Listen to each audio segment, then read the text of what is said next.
MUDA site ಹಗರಣದ ಅತಿದೊಡ್ಡ ಸುದ್ದಿ. ಸಿಎಂ ಪತ್ನಿ ಪಾರ್ವತಿಗೆ ಇಡಿ ನೋಟಿಸ್ ಅನ್ನ ಕೊಟ್ಟಿದೆ.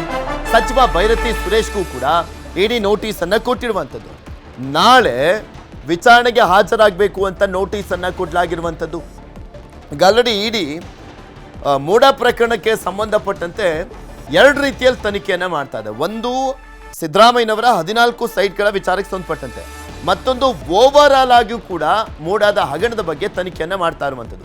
ಈ ಸಂದರ್ಭದಲ್ಲಿ ಈಗ ಆಲ್ರೆಡಿ ಲೋಕಾಯುಕ್ತ ಯಾವ ರೀತಿಯ FIR ಅನ್ನ ದಾಖಲು ಮಾಡಿಕೊಂಡಿತ್ತು, ಅದೇ ರೀತಿಯಾಗಿ ಇಡಿ ಅವರು ಕೂಡ FIR ದಾಖಲು ಮಾಡಿಕೊಂಡಿದ್ರು. A1 Siddaramaiah, A2 Parvati, A3 A4 ಈ ರೀತಿಯಾಗಿ A3 ಮಲ್ಲಿಕಾರ್ಜುನ ಅವರು, ಇನ್ನು A4 ದೇವರಾಜು ಇವರ ಹೆಸರಲ್ಲಿ FIR ಅನ್ನ ದಾಖಲು ಮಾಡ್ಕೊಂಡು ಆಗಿತ್ತು. ಅದಾದ್ಮೇಲೆ ಮೂಡಾ ಮಾಜಿ ಆಯುಕ್ತರುಗಳು, ಪ್ರೆಸಿಡೆಂಟ್ ಆಯುಕ್ತರುಗಳು, ಸಾಕಷ್ಟು ಜನರನ್ನ ವಿಚಾರಣೆಯನ್ನ ಕೂಡ ಮಾಡಲಾಗಿತ್ತು. ಈಗ A2 ಆಗಿದ್ದಂಥ ಪಾರ್ವತಿ ಅವರಿಗೆ ಇಡಿ ನೋಟಿಸನ್ನು ಕೊಟ್ಟಿರುವಂಥದ್ದು. ಇನ್ನು ಬೈರತಿ ಸುರೇಶ್ ಅವರು ನಗರಾಭಿವೃದ್ಧಿ ಸಚಿವರು, ಅವ್ರ ಮೇಲೂ ಕೂಡ ಸಾಕಷ್ಟು ಆರೋಪಗಳು ಕೇಳಿ ಬರ್ತಾ ಇತ್ತು. ಅವ್ರಿಗೂ ಕೂಡ ಇಡಿ ನೋಟಿಸನ್ನು ಕೊಟ್ಟಿದೆ. ಅದು ನಾಳೆ ವಿಚಾರಣೆಗೆ ಹಾಜರಾಗುವಂತೆ ನೋಟಿಸನ್ನು ಕೊಡಲಾಗಿರುವಂಥದ್ದು. ಇಡಿ ನೋಟಿಸನ್ನು ಪ್ರಶ್ನಿಸಿ ಹೈಕೋರ್ಟ್ಗೆ ಅರ್ಜಿಯನ್ನು ಕೂಡ ಸಲ್ಲಿಸಿದ್ದಾರೆ ಸಿಎಂ ಪತ್ನಿ ಪಾರ್ವತಿ ಹಾಗೂ ಬೈರತಿ ಸುರೇಶ್ ಅವರು. ನ್ಯಾಯಮೂರ್ತಿ ಎಂ ನಾಗಪ್ರಸನ್ನ ಅವರ ಮುಂದೆ ತುರ್ತು ವಿಚಾರಣೆಗೆ ಮನವಿಯನ್ನು ಮಾಡಿಕೊಂಡ್ರು. ಇನ್ನೇನು ಕೆಲವೇ ಹೊತ್ತಿನಲ್ಲಿ ಅದರ ವಿಚಾರಣೆ ಕೂಡ ಆಗಲಿದೆ. ಕಾದ್ ನೋಡಬೇಕು ಅದಕ್ಕೆ ತಡೆ ಸಿಗುತ್ತಾ ಅಥವಾ ವಿಚಾರಣೆ ಅಲ್ವಾ, ವಿಚಾರಣೆ ಮಾಡ್ತಾರೆ ಬಿಡಿ ಅಂತ ಹೇಳುತ್ತಾ ಹೈಕೋರ್ಟ್ ಅಂತ. ಇಡಿ ನೋಟಿಸ್ ಬಗ್ಗೆ ಪ್ರತಿಕ್ರಿಯೆ ನೀಡಲಿಕ್ಕೆ ಸಚಿವ ಬೈರತಿ ಸುರೇಶ್ ಅವರು ನಕಾರವನ್ನು ಕೂಡ ವ್ಯಕ್ತಪಡಿಸಿದ್ದಾರೆ. ಒಂದು ಕಡೆ CBIಗೆ ಈ ತನಿಖೆಯನ್ನು ಕೊಡಬೇಕು ಅಂತ ವಾದ ಪ್ರತಿವಾದ ಆಗ್ತಾ ಇತ್ತು. ಬೆಳಗ್ಗೆಯಿಂದ 2 ಗಂಟೆವರೆಗೂ ವಾದ ಪ್ರತಿವಾದ ಆಯಿತು.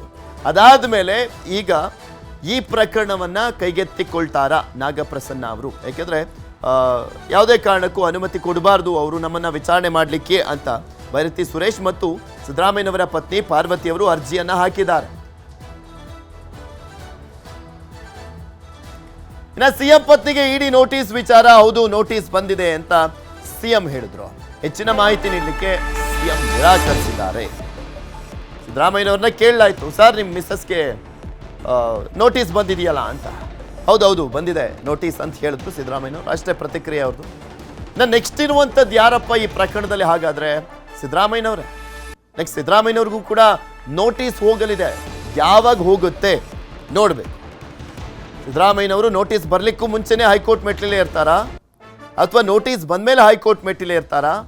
ಅದು ಕೂಡ ಕಾದು ನೋಡಬೇಕು. ನಾನು ಹೇಳ್ತಾ ಇದ್ನಲ್ಲ, ಈ ಪ್ರಕರಣದಲ್ಲಿ ಆಲ್ಮೋಸ್ಟ್ ಎಲ್ಲರನ್ನೂ ಕೂಡ ತನಿಖೆಯನ್ನು ಮಾಡ್ತಾ ಇದ್ದಾರೆ ಇಡಿ ಅಧಿಕಾರಿಗಳು. ತುಂಬ ಡೆಪ್ತಾಗಿ ತನಿಖೆಯನ್ನು ಮಾಡ್ತಾ ಇರುವಂಥದ್ದು. ಆಲ್ರೆಡಿ ಸಾಕಷ್ಟು 100 ಕೋಟಿ ಬೆಲೆ ಬಾಳುವಂಥ ಸೈಟ್ಗಳನ್ನು ಕೂಡ ಈಗ ಆಲ್ರೆಡಿ ವಶಕ್ಕೆ ಪಡ್ಕೊಂಡಿದ್ದಾರೆ. ಸೀಸ್ ಮಾಡಿರುವಂಥದ್ದನ್ನು ಕೂಡ ನಾವು ಹೇಳ್ತಾ ಇದ್ವಲ್ಲ.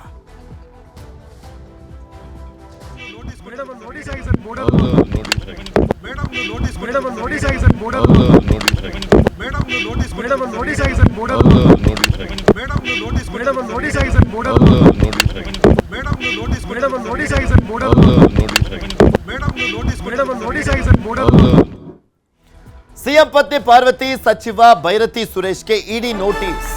ಸಿಎಂ ರಾಜೀನಾಮೆ ಕೊಟ್ಟು ತನಿಖೆಗೆ ಸಹಕರಿಸಲಿ ಅಂತ ಮೈಸೂರಿನ ಸಂಸದ ಯದುವೀರ್ ಒಡೆಯರ್ ಆಗ್ರಹಿಸಿದರು. ಆಕ್ಚುಲಿ ಮೂಡಾ ಪ್ರಕರಣ ಪ್ರಸ್ತಾಪ ಆದಾಗಿನಿಂದಲೂ ಕೂಡ ಯದುವೀರ್ ಅವರು ಅದನ್ನೇ ಹೇಳ್ತಾ ಇದ್ದಾರೆ, ರಾಜೀನಾಮೆ ಕೊಡಬೇಕು ಸಿದ್ದರಾಮಯ್ಯನವರು. ತಪ್ಪಿಲ್ಲ ಅಂದಿದ್ರೆ ಯಾಕೆ ಲೋಕಾಯುಕ್ತ ತನಿಖೆಗೆ ಹೇಳ್ತಾ ಇದ್ರು ಕೋರ್ಟ್ನವರು? ಅವ್ರು ಮೊದಲು ರಾಜೀನಾಮೆ ಕೊಟ್ಬಿಟ್ಟು ತನಿಖೆ ಎದುರಿಸಲಿ ಅಂತ ಹೇಳಿದರು. ಈಗಲೂ ಮತ್ತೊಮ್ಮೆ ಅದನ್ನೇ ಆಗ್ರಹಿಸಿದ್ದಾರೆ. ಏನಾದರೂ ಪ್ರಕ್ರಿಯೆ ನಡೀತಾ ಇದೆ. ಇನ್ನು ನೋಡೋಣ, ವರದಿ ಬಂದಿದ ತಕ್ಷಣ ಅವರು ಸಹ ಎಲ್ಲ ತನಿಖೆ ಆಗಬೇಕಾಗಿದೆ. ಅವರ ಏನು ಇದ್ರ ಬಗ್ಗೆ ಏನೇನು ಮಾಹಿತಿ ಅವರಿಂದ ಸಂಗ್ರಹಿಸಬೇಕಾಗಿದೆ ಆ ಪ್ರಕ್ರಿಯೆನೂ ನಡೀತಾ ಇದೆ. ನಾವಾಗಲೇ ಹೇಳಿದ್ದೀವಿ, ಈ ಒಂದು ಭಾಳ ಗಂಭೀರವಾದ ಒಂದು ಪ್ರಕರಣ. ಮುಖ್ಯಮಂತ್ರಿ ಅವರು ಸ್ವಯಂ ಅವರ ಒಂದು ಪತ್ನಿಯ ಹೆಸರು ಇರೋ ಕಾರಣಕ್ಕಾಗಿ ರಾಜೀನಾಮೆ ಕೊಡಬೇಕು ಅಂತ ಭಾಳಷ್ಟು ಕಡೆ ಹೇಳಿದ್ದೀವಿ. ಪಕ್ಷದಿಂದ ಅಧಿಕೃತವಾಗಿಯೂ ಕೂಡ ಹೇಳಿದ್ದಾರೆ. ಆ ನಿಲುವಲ್ಲಿ ಏನು ಬದಲಾವಣೆ ಇಲ್ಲ. ಇಡಿ ಏನು ಪ್ರಕ್ರಿಯೆ ಇದೆ ಅದಕ್ಕೆ ಮಾಡ್ತೀನಿ. ಏನು ಯಾವತ್ತೂ ನಿಲ್ತಿಲ್ಲ, ಅದು ನಿರಂತರವಾಗಿ ನಡೀತಾ ಇದೆ. ಇದು ಬಹಳ ಗಂಭೀರವಾದ ಒಂದು ಪ್ರಕರಣ. ಇದನ್ನು ಕೂಡ ಬಹಳ ಗಂಭೀರ. ಯಾಕಂದ್ರೆ ಈ ಏನು ಮೈಕ್ರೋ ಫೈನಾನ್ಸಿಂಗ್ಗಳಿದಾವೆ, ಸಣ್ಣ ಏನು